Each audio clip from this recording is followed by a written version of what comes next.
আপনার কথার সাথে আমি দ্বিমত করব না, যেহেতু আমরা সব অস্ত্রগুলি এখনও উদ্ধার করতে পারি নাই। আমরা অস্ত্রগুলি উদ্ধার করার চেষ্টা করতেছি এবং আল্লাহ দিলে হয়তো ইলেকশনের আগে আরও অনেক অস্ত্র উদ্ধার হয়ে যাবে এবং ইলেকশনটা যেন আপনাদের সহযোগিতায়, জনগণের সহযোগিতায় ভালোভাবে হতে পারে, এই জন্য আমরা অবশ্যই চেষ্টা করব। আর ইলেকশনের কিন্তু এই আইন শৃঙ্খলা বাহিনী একটা স্টেক না, এটার মধ্যে সবচেয়ে বড় স্টেক হলো যারা ইলেকশনে অংশগ্রহণ করবে। 2 নাম্বার হলো আপনার ইলেকশন কমিশন, তারপরে হলো প্রশাসন, আর তারপরে হলো আমরা আইন শৃঙ্খলা বাহিনী। এখানে সবচেয়ে বড় স্টেক হলো যারা ইলেকশন করবেন, রাজনৈতিক দল বা ইভেন যারা হিসাবে কী বলে ইন্ডিপেন্ডেন্ট হিসেবে করতে চায়, তারা কিন্তু মূল ভূমিকাটা পালন করবে। এখন তারা যদি সবাই সহযোগিতা করে, আমাদের পক্ষে ইলেকশন করা সম্ভব, কোনো অসুবিধা হবে। লজিস্টিক সাপোর্ট আল্লাহ দিলে তো ঘুরে দেখলেন, এখানে কিন্তু কোনো লজিস্টিক সাপোর্টের কোনো অভাব নেই, ভালো লজিস্টিক সাপোর্ট আছে। তাও যদি ছোটোখাটো যেগুলি আছে ওইগুলি আমরা ম্যানেজ করি। আপনারা যদি আগে দেখেন মামলাগুলি অগ্রগতি কিন্তু অলরেডি কয়েকটা মামলা কিন্তু শুরু হয়ে গেছে।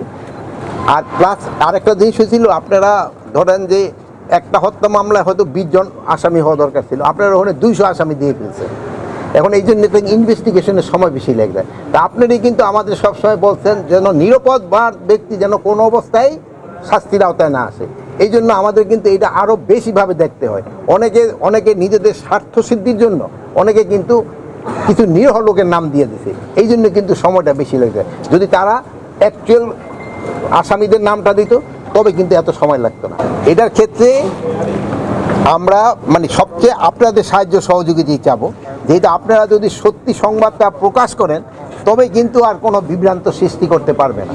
তাহলে আজকাল ধরেন বিভিন্ন মিডিয়া ধরেন আবার এই একটা কী জানি বাইরেছে আর্টিফিশিয়াল ইন্টেলিজেন্স, এটা দিয়ে ধরেন যে চলে গেছে তারও ছবি দিয়া, তাদের জীবিত বানায়া তার তো ছবি বানায় ফেলা। এগুলি ক্ষেত্রে আপনাদের ক্ষেত্রে আমি অনুরোধ করব, যেটা ঘটনা সত্যি সংবাদটা আপনারা প্রকাশ করুন।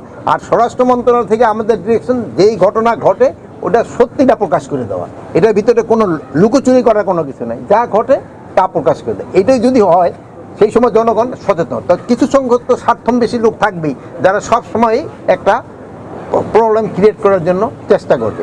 এই জন্য আমি যেই সব রাজনৈতিক দলগুলি এই পুলিশের সাথে এবং অন্যান্যের সাথে একটা বিভেদ করার চেষ্টা করছে, তাদেরও অনুরোধ করব আপনারা নিজেরা ভিতরে আপনারা করবেন, আমাদের সাথে তো রাজনৈতিক দলের কোনো বিভেদ থাকার কথা না।